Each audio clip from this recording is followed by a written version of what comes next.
Coming to you from world-famous Studio A here at Proven Winners Color Choice Shrubs. It's time for the Gardening Simplified Show with Stacy Hervella, me, Rick Weist, and our engineer and producer, Adriana Robinson. Well, it's a big decision to move in together, you and your plants, for the holiday and winter season. It's going to take some patience, a little bit of give and take, some understanding, and of course, for some, holiday decor takes precedence in November and December, so the plants are just kind of pushed off to the side, and then we go crazy over houseplants in January, February, and March. But as winter arrives, many times we'll stand there and go, I really don't want to part with these beautiful annuals that I've babied all year long, and they look so gorgeous. And it's not about being cheap.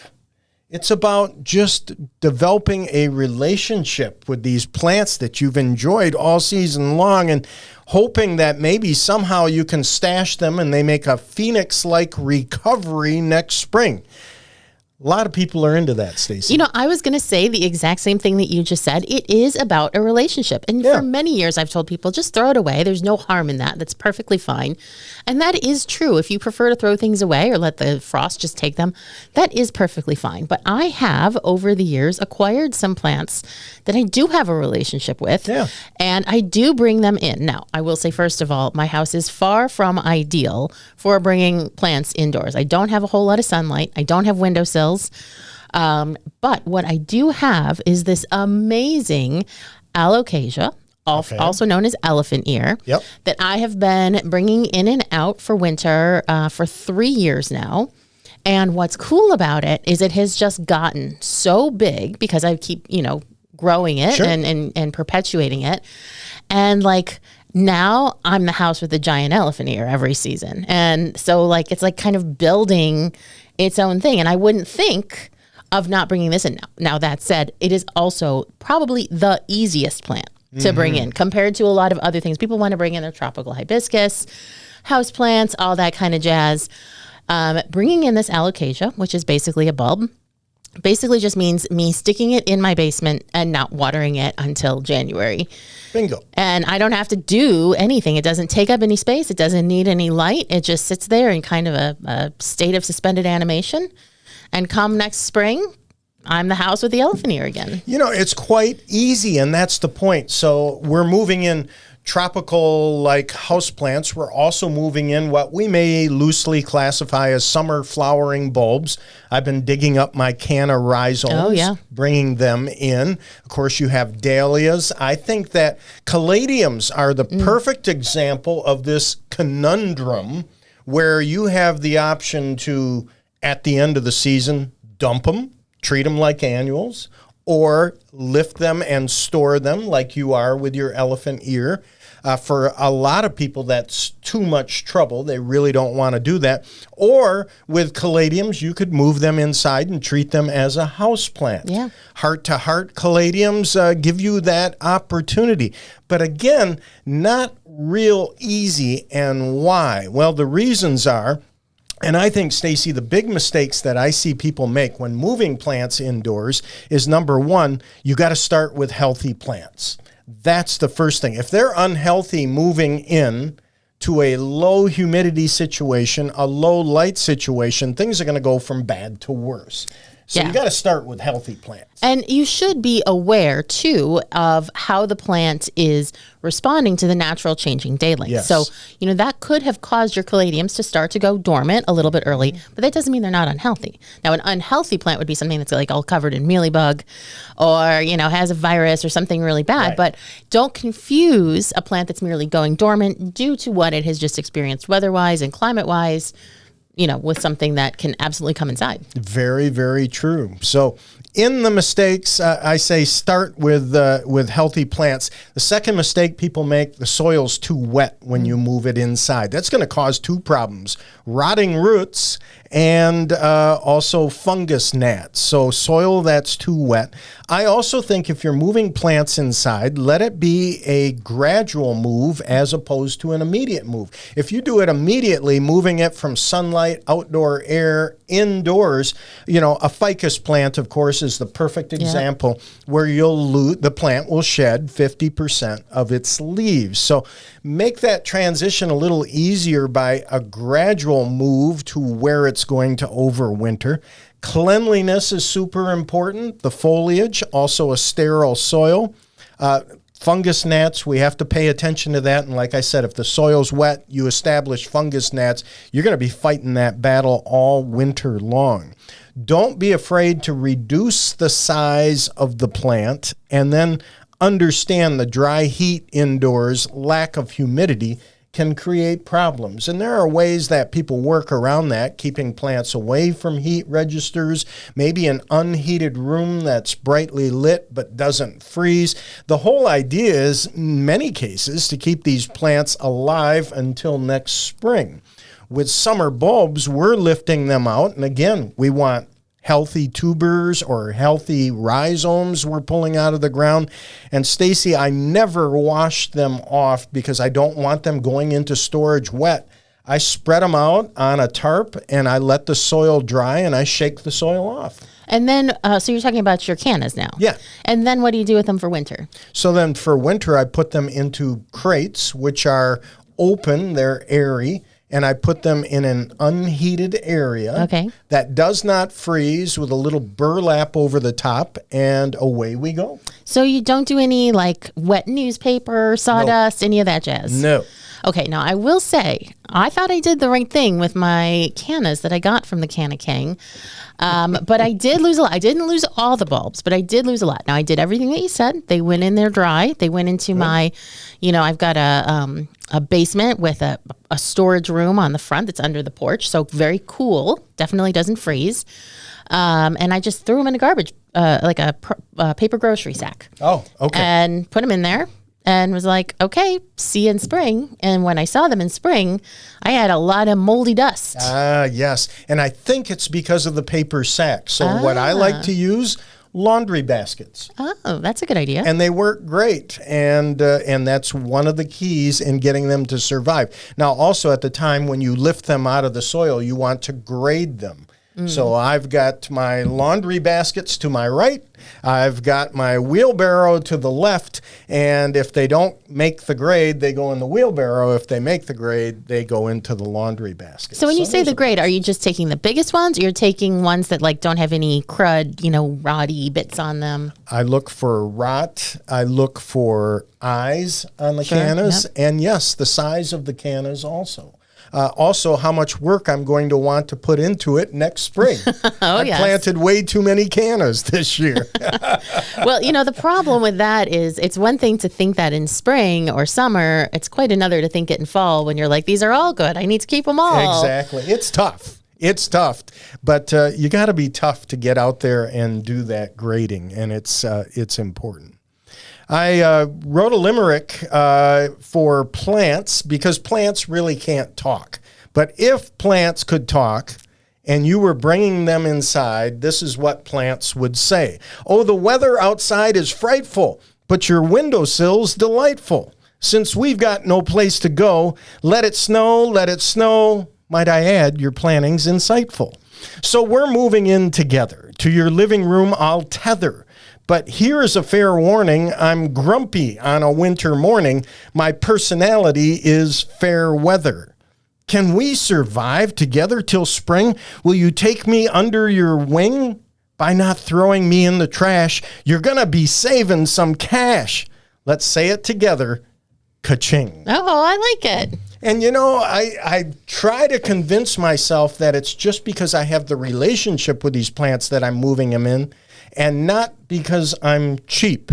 I take my grandson, Max, for an ice cream cone. Bill Murray always famously said that if you take a kid out for an ice cream cone, eat 30 to 40% of their ice cream. It's a great way to teach them about taxation. I think all that's going to leave you with is a very disappointed grandson, unless you get the extra large. Responsible. Unless you get the extra large cone and they can't eat it all. Otherwise, wow, you don't really do that. Yes, I do. No. But I'm tempted. It depends on the flavor. There you go. Because, sometimes kids get like Superman or some horrendous thing like that. It turns your tongue blue and, forget it. But if it's like chocolate, fudge, I might just do that. Anyhow, we're moving our plants inside. Let's see how Stacy ties this in Plants on Trial. That's coming up next here on the Gardening Simplified Show. Greetings, gardening friends, and welcome back to the Gardening Simplified Show. We're talking about moving your plants indoors, and it is November, so this might be a little bit late for some people, depending on where you live and depending on the plant in question, because of course some things that people bring indoors, tropical plants, house plant kind of things, are very, very tender and couldn't even take a little bit of frost, whereas a lot of other things that we maybe move in can take a little bit of cold, and we haven't really had that much cold here in Michigan. Yeah, as a matter of fact, in branching news, I'll talk about that, how the growing seasons seem to be extending. It's not a fig leaf of your imagination, well, so it may not be late. This year it sure isn't. Right. I mean, here we are mid-November, and, it's 50 degrees, and we've had a couple of frosts. So, probably your most crucial things you've already brought indoors. But like I said, my big elephant ear is still outside. And that one, I don't actually take out of the soil. I just leave it in its container dry because it hasn't been watered in a while. And just put it down there and it does its thing. And you can do that provided you avoid that temptation of watering it. Yeah, I give it like a dribble of water like after Christmas. Yep. That's like its Christmas gift. And then after that, it's... Merry Christmas. After that, it's on its own. The gift that keeps giving. But we've talked about it on the show so many times before. And I think that gardeners, all people are like this really, but especially when it comes to gardening, the grass is always greener on the other side, right? Yep. We always want what we don't have. And so, like, if you ask me, like, I would love to be able to grow avocado and citrus and anything in the Proteaceae family. Beautiful, interesting plants native to Australia and South Africa. Mm-hmm. And as I've said before, I wish I had a dime for every hot climate gardener who wrote me saying, can I please grow lilac? Can I please grow peonies? Right. We always want what we don't have.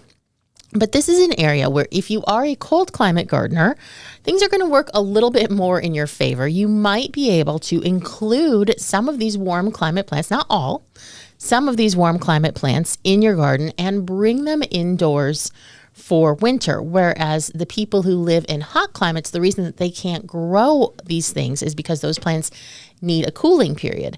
And, frankly, ice is not going to cut it no matter what the people at the U.S. Open or the Masters tournament or whatever that golf thing is where they say that they delay the azalea bloom with ice. It's right. Not true. The Masters. Yeah. The Masters, thank you. Sorry about that, golf fans. You can't put the thing in your fridge. You can't put ice on it. There's really nothing you can do to cool it. But there are things that we can do in cold climates to grow these things and put them in a warmer area. Now, well, and therein they applied the moniker houseplants. They didn't call them prisoners; they called them houseplants. Although prisoner would actually apply to some houseplants these days. Help me. But yes, you're right. Now, when it comes to determining what you may be able to bring inside, and sometimes, we buy things in spring for our garden, use them in containers or the garden or whatever, expecting they're going to be annuals. Yes. And then we fall in love and we say, hey, you know Exactly. what? I might try to bring this in and just see what happens. And that is really... that mentality, I think, is the real key to being a gardener in general, is like having that curiosity, being willing to try something, and most importantly, forgiving yourself and not dwelling on it when it doesn't work. Lots of people are willing to try, but then if it doesn't work out so well, they're just like, I can't garden, I'm giving up. And that is not the attitude that you need to have. You need to say, what did I learn from this? Lots of people do it with Christmas cactus, and I did it for years with geraniums. I did. Yeah. So the general rule to keep in mind as you're thinking about what is in your garden that you might be able to bring in and overwinter is that the more cold tolerant the plant is, the less likely it is going to be successfully overwintered indoors. Good point. So if something is, say, hardy to USDA Zone 6, in most cases, you're going to have a lot more trouble trying to bring that indoors because that Zone 6 hardiness really indicates that even though it can't take extreme cold temperatures, it still needs winters where it's getting fresh air and good air circulation and sunshine and really experiencing the full changing day length and all of that. Absolutely. But as we get into plants that are from warmer climates that are less hardy, those are the ones that may potentially be a good candidate to bring indoors. And we have a plant in the Proven Winners Color Choice line that, of course, I've known for years. I've seen it around in the trial gardens. I've seen it in our greenhouses. We plant it sometimes in the landscape here so our customers can see it just as like an example, even though we know it's not gonna live. And that plant is Jazz Hands Variegated Loropetalum. So crazy plant. It's a crazy plant. So now if you are from the South, you're like Loropetalum, whatever, because this plant is so ubiquitous in warm climates. It still amazes me to this day when I travel down South how ubiquitous Loropetalum really is. And the interesting thing, one of the interesting things to me about Loropetalum is it does have a common name of Chinese fringe flower, but pretty much no one calls it that. Everyone calls it Loropetalum. And it gets the name Chinese fringe flower because its flowers look like little silky bundles of bright pink streamers. They look like witch hazel to me. Is it in the same family? It is in the witch hazel family. Well, the that would explain it. Yes. Now, with witch hazel, so witch hazel, our Native American witch hazel blooms in fall, and the Asian one that many of us grow blooms in winter. And since both of those bloom in a cold time, what they do is they roll up their little streamer-like flowers for warmth, and then on sunny, warm days, they will unfurl them. You won't really see that happen with the Loropetalum quite as much because by the time they bloom in late winter, early spring, the going's good, and they're just That's open. a great description, streamer-like flowers. Or jazz hands. That's why we thought of the name. That is really good. I like it. So it's ubiquitous. People love it because it has most Loropetalums, dark purple foliage, and then these bright pink flowers to contrast. But Jazz Hands Variegated just totally takes what's already a pretty good foliage plant and turns it into a fabulous foliage plant because once the summer starts to set in, the new growth on Jazz Hands Variegated Loropetalum is just a confetti shower of white and pink and purple and cream and all these different colors swirling around the leaves. Every single leaf is different, and every single leaf is practically a work of art. It's really interesting. I'm just sitting here thinking you're nailing the adjectives today. Well, one of the reasons that I'm nailing the adjectives and why I chose this particular plant for today's Plant on Trial was because I always thought of it as a landscape plant, as a landscape plant for warm climates. Right. But I was recently on vacation in Tokyo, Japan, and we're going to be talking about our vacations on a coming episode and tell you about all the cool plants that we saw. But in Tokyo, I was walking down the street in Harajuku, which is like the fashion district, and I looked at this little store. And they had the most incredible seasonal planting that they planted outside of their little shop. And it included Jazz Hands Variegated. Oh, wow. Cool. And this was not really a plant that I had previously thought of as like a splashy container accent. But and I'll put the pictures in YouTube as well as in our show notes at gardeningsimplifiedonair.com, it just completely changed the way that I think about how this plant could be used. And it might change the way you think about how the plant could be used too. So the reason I wanted to make it today's Plant on Trial is because if you live in an area where this plant is not hardy, so that's basically cooler than USDA Zone 8 or thereabouts, you're not going to find it in your garden center. You're going to probably need to order one online, and it is available from a number of online resellers. And you'll be spending probably about $20 to $25 for a 4-inch plant. Now, that 4-inch plant is more than enough to make a big impact in a mixed container, and it will grow fast and look really great. But once you've invested that in this plant, you very well may want to continue to grow it and try to bring it indoors. And it is possible, but what I wanted to do was give you some quick guidelines on what that looks like and what to expect. So if you want to try bringing Jazz Hands Variegated Loropetalum or any of these shrubs that are like Zone 8 or warm or less cold tolerant, you're going to want to put it in your coolest, brightest spot in your house. You want to avoid any cold blasts from doors that are opening and closing to the outdoors. You also want to avoid any hot blasts from radiators, heat vents, any of that. So you want to try to get like an even cool temperature. You are going to want it to have plenty of sunshine, best you can do. And if you have a light, that's great. Do add the light for it. That will definitely help. You want to water, but not too much. As you were just talking about, too much water. Plants aren't using that much water in winter, even if they aren't totally dormant. So fungus gnats become a problem because that water's not going anywhere. Yep. It's certainly not evaporating that much into your home's atmosphere, and the plant's not really using it. So a little bit of water. Definitely don't let it dry out completely, but if you're going to err on any side, make it the drier side. Don't fertilize, not going to want it. And so once you're doing all of these things, I think you do need to know that the plant is very likely to drop most, if not all, of its leaves. And that's not you, it's them. So you really just need to be kind of prepared that the broom is going to need to be at hand and you're going to clean those up. But that doesn't mean that the plant is dead. It's just adapting to these less than ideal conditions. Defense mechanism. It's a defense mechanism. Hey, I need less foliage because I'm not as effective at photosynthesizing and growing. So I'm going to just kind of conserve my resources. So really the key here is to think about doing, whether it's jazz hands, variegated loropetalum, or something else. The key here is to think about these plants indoors for winter, not as an ornamental accent that is going to make your house look like it's something straight out of an Instagram story, but as storage for the plants so that you can grow them again next year. So I'm going to put all of these tips in our show notes at gardeningsimplifiedonair.com. You can also see for yourself just how beautiful Jazz Hands Variegated is, either in a landscape or in a container in Japan. And you can decide if you're going to put one in your garden, either next year in the ground or perhaps in a container. We're going to take a little break, and when we come back, we're going to be opening up the garden mailbag, so please stay tuned.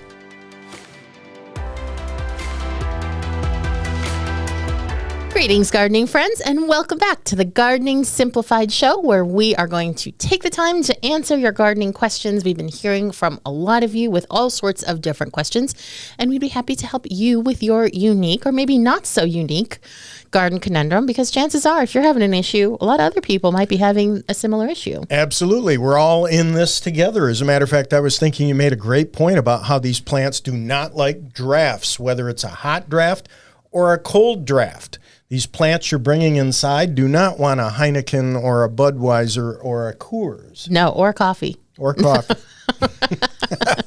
They just need to, you need to do your best to just keep things like level. But, as I often say, we don't garden in the ideal world. We garden in the real world where we maybe don't have that ideal space. And I think, the biggest issue with bringing anything indoors that you aren't sure if it's going to do well is to, understand that it's an experiment, understand that the plant is merely tolerating the conditions, not thriving in them, and that's okay.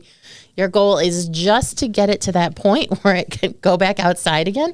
And every time I've done this successfully, which is not all the times, you're amazed at how quickly it recovers once it gets outside back into the sunshine, and it's just like nothing ever happened. You make a great point, Stacy, because I'll hear people say that they're going to apply fertilizer. Don't fertilize the plant. So many people think that fertilizer is the answer to plant problems, and I can tell you very rarely outside of the vegetable garden environment is fertilizer the answer to kind of like me with problems. Herbal supplements. Pop those babies. This has got to work. So anyway, if you have a gardening question for us, you can reach us at help, HELP, at gardeningsimplifiedonair.com, or just visit gardeningsimplifiedonair.com. There's a contact form right there. You can attach photos or anything like that.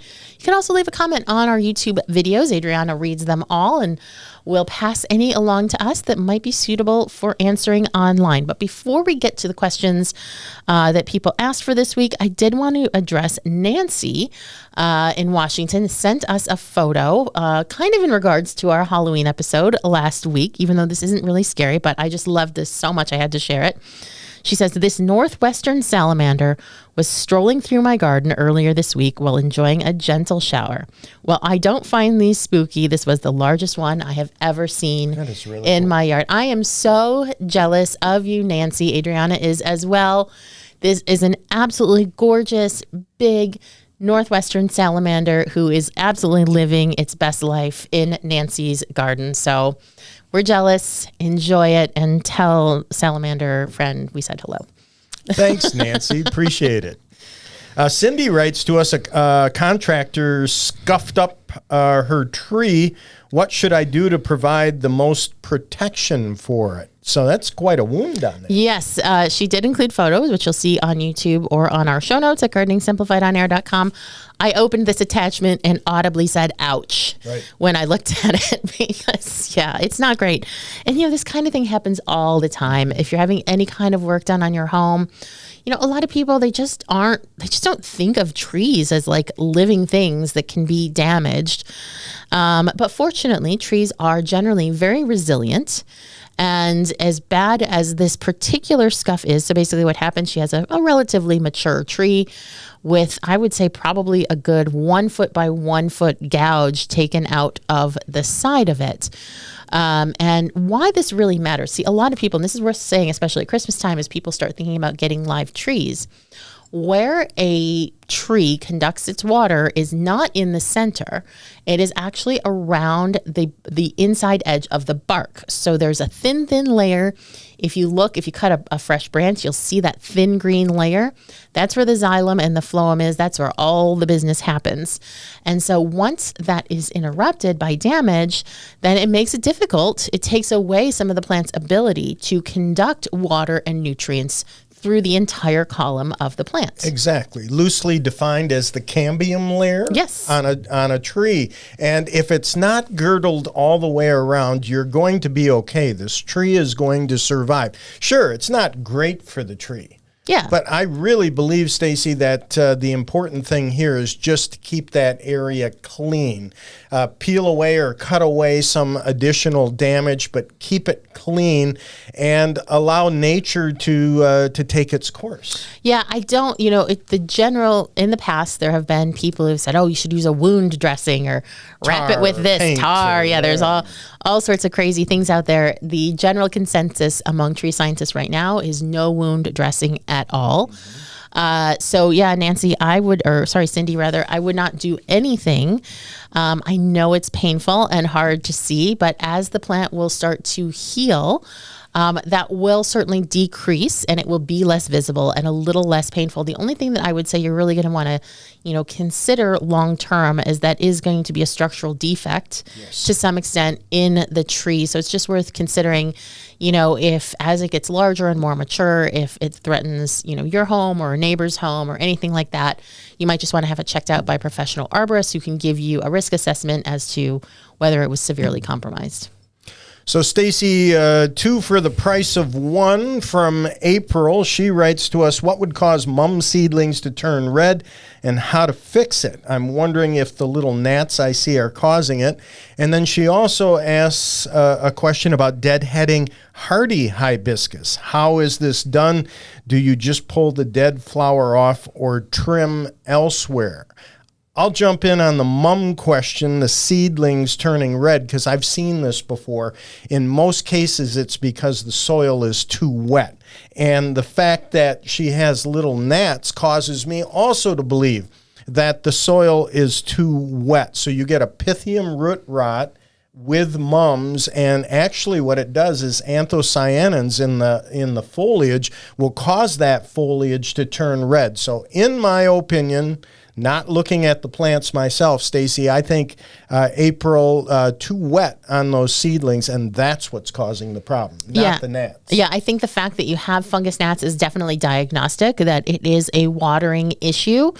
But I also don't necessarily, it could be a number of things. It's also important to realize that whether it's a mum seedling or something else, that some varieties do have kind of purplish or reddish foliage, so it may be variety dependent. It can also be due to an increase or a decrease in nutrients. So certain nutrient deficiencies or surpluses can cause this as well. And finally, pH. And, if the pH is going too acidic or too basic, which depending on how much you're watering it and what the pH of your water is and what kind of soil you use, that can also do it. But, April did send a photo of her seedlings and they actually look pretty healthy. So she's gotten good germination. They look healthy and okay. It's just something needs to happen. But yeah, I would say cutting back on the water is definitely going to help a lot and will hopefully get rid of those fungus gnats. The fungus gnats themselves are not the problem, but they have their larvae in the soil and their larvae will eat the roots of the plant that is trying to grow, and that just sets it back. I've also seen it if the soil is too cold. Now, I'm not saying that's the case here, but you will see that also if the soil's cold. Yeah, that makes sense. And then you too. get stunted plants. Yep. So just bear all that in mind. I know that's a lot to kind of ask yourself, which of these is it? But start with the simplest thing and just decrease the water. Let them dry out slightly. Certainly the top layer should not always be moist, because if it is, that is definitely going to encourage the fungus gnats. If the top layer can dry out between waterings, that will make a big difference. So I did some pruning the other day, and Stacy, I want to ask you, when do you deadhead your hibiscus, your hardy hibiscus? Right. So this is a good question that April asks, and I think that we kind of have to determine, do you mean simply taking off the old flowers, or do you mean preventing them from going to seed? Because the old flowers, they look kind of crummy on there for a couple days, and then they just fall off. Yep. And in that case, you can just take that, if it's bothering you, those mush mummies, you can just take those off, throw them away, put them in your compost, whatever. Otherwise, just wait for them to fall. But they do set a seed afterward. And so if you don't want the seed to set, then you are going to need to actually take off the entire little stem that connects that flower to the main stem of the plant. Now, I don't think that that's necessary. Speaking for the summerific hibiscus, mine do set some seed, but they don't spread around, and it does not seem to impact their flower development. So, some things you can deadhead or remove that seed from developing, and it will keep the plant flowering vigorously. Whereas in the case of hardy hibiscus, I don't really think that is the case. They have set their flowers, and they just end up getting done by the time the days are getting shorter and the nights are getting cooler and everything like that. So if you want to take the whole thing off, again, trace that stem back to the main stem and go ahead and snip that off. If all you care about is the mush mummy, you can just go ahead and pick those off and throw them away. But it's not strictly necessary. This is really just a personal preference issue of hygiene and cleanliness and how you prefer the plants to look. Yeah, I like to cut them back whenever the spirit moves me, actually. Yeah. And I like to leave some stubble above ground so I know where they are next year when the snow clears. Other than that, I'd agree with you 100%. I used to cut mine back every fall because where we had them planted, we needed to use that area for snow removal. Yeah. But after talking to Laura from Walter's Gardens, who was a guest on the show several weeks ago, she said she recommends cutting them back in spring. So I'm going to try that from now on. But either way, it's fine. They're pretty durable plants. Yeah. So we're going to take a break. When we come back, we've got branching news, so stay tuned. Welcome back to the Gardening Simplified Show. It's time for branching news. And are you cooped up in the house for winter with your plants? Well, welcome to the latest water health craze, okra water. Have you ever had it? I have not. I like okra too much to just infuse it into water. I'd rather make a nice curry out of it. But. Yeah, and I agree with you. And you don't have to be from Oklahoma to like it. Some people like, water with mint in it and lemon. Some people like cucumber water. Well, this is the health craze, especially for your digestive system, because they say okra is a vegetable high in plant. Help me with the pronunciation, Stacy. Mucilage? Mucilage, yeah. Mucilage. Mucus. It's mucilage. It's not mucus. It looks like mucus. You soak just okra in water. Just because they share a root word does not mean it's mucus. When it's steeped in water, the water, basically what happens is the okra absorbs the liquid and is great for your digestive tract, according to some dietitians and nutritionists, but it does look really slimy. Okay, so the goal is to slice up okra, put it in a glass of water, let the mucilage come out, and then drink the water. Do you eat the okra? You can do whatever you want with the okra. You can deep fry it if you want. This might actually catch on because okra is expensive. So people will think that it will actually work. But yeah, I could see it being kind of like a cucumber water situation. It has that same kind of vegetable-y flavor. Yeah. I mean, I love okra, so I'm going to try. I do too. I think I might try it too, even though it's really it's kind of gross. But if it's good for you, maybe you want to give it a try. And lucky for you, we're putting the link at our website, gardeningsimplifiedonair.com. Stacy jumped out of my car the other day and took a picture in a parking lot of what I thought was the perfect example of what not to do as far as trees are concerned. I refer to it as Southwest disease. And for people watching on YouTube, you can see this example. We can put the picture at our website also. The classic example of a tree where the side of the tree that's facing south had damage when it was young, and now you see that significant damage along the trunk. And it was a new development where they had mounded the mulch up against the tree, and the roots were girdling. You could see it. They were above the soil surface. The tree was thinning at the top. The perfect example. So I just snapped a picture to be able to show that.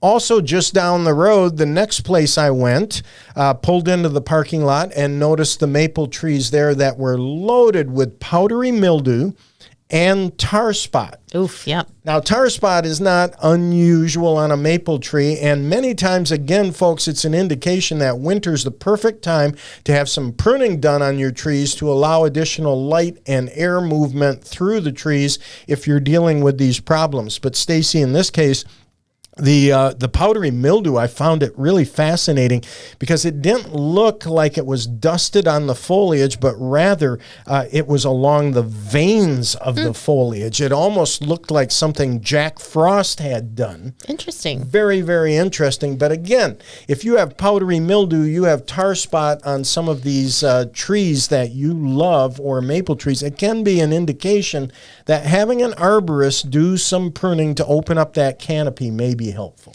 Yeah, and also, I am a big proponent of leave the leaves in your beds. But if you have a tree or a shrub or a perennial or anything that had a fungal disease, it's a good idea to do your best to remove and discard all of that foliage, because the way fungus works is that, it drops on the leaves right now, and then it sits there hanging around all winter. When spring comes, it's usually very wet, high humidity, cool temperatures. Those leaves come out. They're so soft. They have no protective cuticle on them yet. And the fungus is like, now's my chance. Attack. And, they get on the plant. And people think that it's a fall disease because it doesn't show up until this late in the season. But actually, the infection typically takes place way, way back in spring when you wouldn't even notice it. Agreed. So clean up the foliage if this is an issue. But I would also say that if you have Norway maples, even if you prune them, I think that they're just going to get tar spot. It just seems to be what they do, at least here in Michigan. Well, they're fun guys. Just like me, they're opportunists looking for the right environment, and then it's party time. So there you go. Keep an eye out also here in Branching News for zombies this fall and early winter. And I'm referring to zombie trees. And that's not my description. That is the description from the U.S. Forest Service. We're going to put the link at our website, gardeningsimplifiedonair.com. But the U.S. Forest Service is asking the public to help point out live-looking but actual dead trees because they can pose a safety hazard, especially in urban environments. Of course, if it happens in the woods, who cares? But in urban environments, if a tree is dying from the inside out, or rotting or declining, you should identify these trees because they do pose a safety risk. So as the leaves turn color and fall from the trees, you can develop the ability, I know I have, driving through neighborhoods where you can identify some of these trees. I also was at an arboretum once with arborists who were using drills and drilling into trees with long drill bits and determining if the tree was hollowed out. So again, look for those zombie trees. It is something that the U.S. Forest Service is talking about, and you can find that link at our website. All right, good to know. An interesting thing. One thing that I'm super interested in, and I could talk about it for hours, and I won't. I've got just a couple minutes here, but data supports the fact that we are experiencing longer growing seasons. Now, if you're in Florida or Georgia, North Carolina, it's not as big a deal. It's not as, maybe recognizable as it is, for example, here in Michigan or maybe Ohio. And I took a county as an example here in Michigan, Kent County, where the average growing season over the past 50 years is something like 154 days. So we have 154 days between the last frost in spring, the first hard frost in fall. It's very interesting to look at a study from Purdue University. And again, the link at our website, gardeningsimplifiedonair.com. I can sit there with this link, with this tool, and play with it for hours because it's fun. For example, this county that I use as an example here in Michigan, in 1961, they had a growing season that was only 124 days. Wow.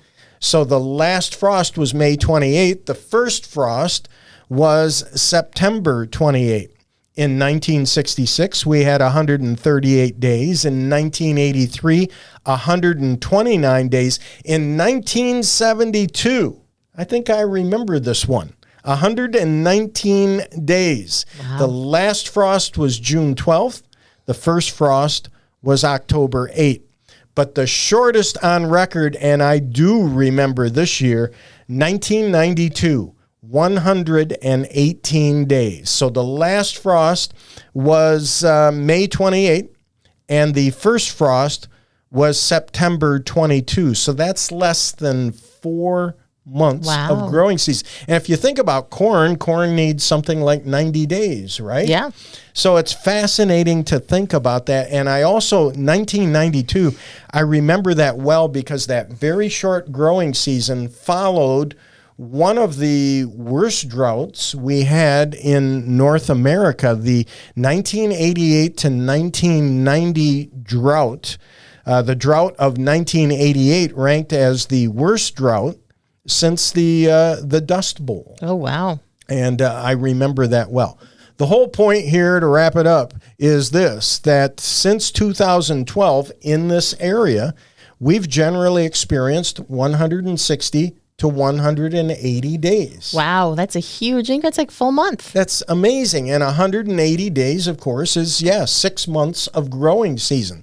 So I don't think it's a fig leaf of your imagination, if you're living in the Midwest or in the North, that you're experiencing longer growing seasons where you can enjoy those plants outside longer before you have to bring them inside than you used to, let's say, 40 or 50 years ago. Yeah, it really makes that investment in annuals and vegetables even better. Exactly.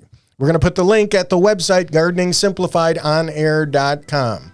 Thank you, Stacy. Thank you, Rick. Thank you, Adriana. And thanks to you for watching on YouTube, listening on radio, and listening to our podcast. Have a great week.